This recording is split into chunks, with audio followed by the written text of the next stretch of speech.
In last week's episode, we talked about the feeling of responsibility to keep up with popular culture and whether or not that resembles work or labor in some way, and how that relates to the actual existence of things like labor in games. Let's see what you had to say. A Largo Eduardo brings up two very good distinctions, which I'm going to take in reverse order. The first is when we talk about the incorporation of work-like elements into games, and brings up something that I wanted to spend time talking about in the episode, but we didn't end up getting around to it, which is games like Papers, Please, where the point of it is to do work. And I might actually disagree with you, A Largo Eduardo, and say that, I think part of the point of a game like Papers, Please is to approximate work as much as possible. And I think that that is maybe a whole episode in and of itself. Games that are not only sort of padded out in the way that I am suggesting The Witcher is by work-like things, but games that just are actual, like almost troubling and difficult labor. The other point that A Largo Eduardo brings up is about the work that a lot of people feel is necessary to do in order to become involved in a fandom or a community that is surrounding a piece of media. And this is something that Sophie Rose brings up in her comment as well, about feeling like when you're younger, you have to really invest your time in order to feel like you belong. You need to invest time in watching and consuming these things.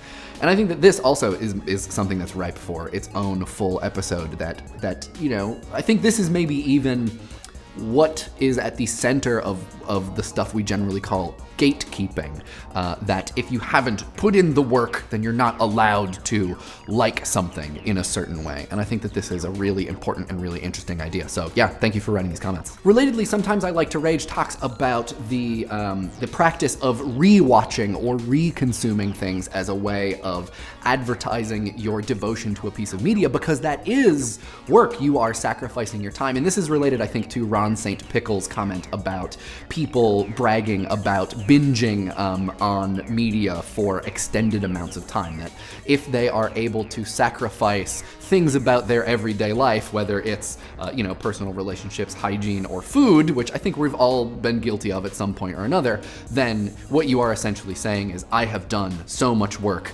that means that I really like this thing and I am so good at liking it, which, yeah, it's a good point.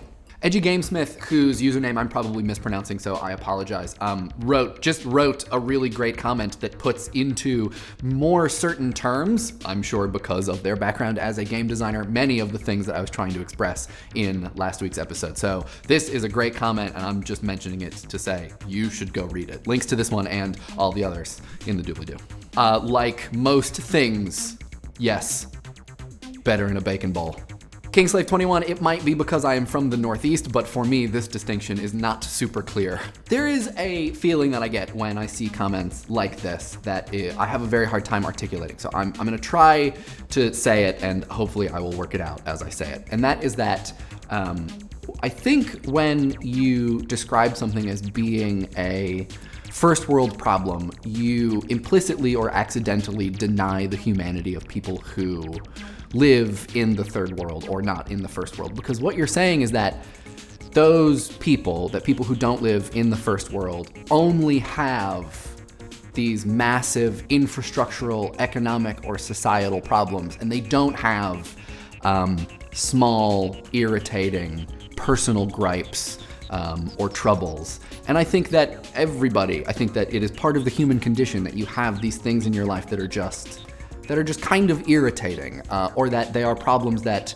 you try to solve, but maybe there's no solution and you just kind of live with them and mull them over. And I think that when you describe something as a first world problem, you imply that it is not part of the human condition, that it is part of a more privileged condition. And I have no specific idea or stake. Like, I don't know for sure that people in the third world have anxiety about keeping up with any semblance of popular culture, whether or not it's the things that we were talking about specifically or not.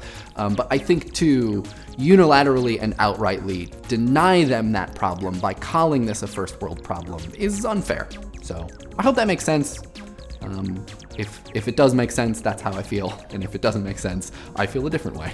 High-waisted pantaloons intones the, I guess, common idea that one need not work a day in their life if what they do resembles play. And unrelatedly, Scott Mitchell posts a link to a Jacobin Mag piece about that very attitude and its kind of complex nature. It's a really good read. David, I started the audiobook this weekend, and so far, I love it. It is so good. Rose T has two really good gripes with last week's episode. The first being that it is not necessarily just popular culture that suffers from this problem, and this is definitely a clarification that we should have made. There was a section that was about difficult literature, and that, you know, things like Ulysses or In Search of Lost Time, there is a certain cultural expectation that certain people be familiar with these things. And I think this gets to the dual nature of what we would call literacy, that there is a certain amount of literacy that is expected with regards to popular culture, but then there is a different and other kind of literacy that is related to, you know, literature,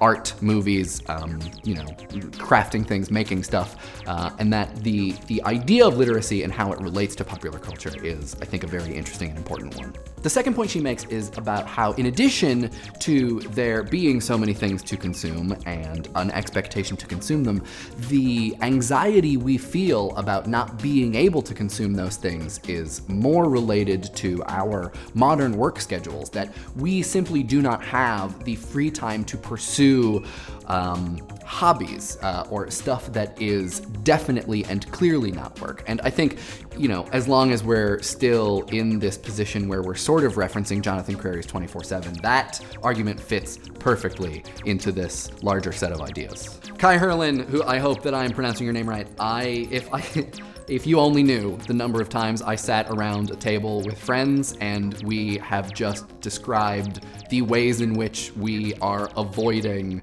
completing things like The Wire or Patrick Rothfuss books or massive open world games. It's like how we relate to one another sometimes. So I feel you.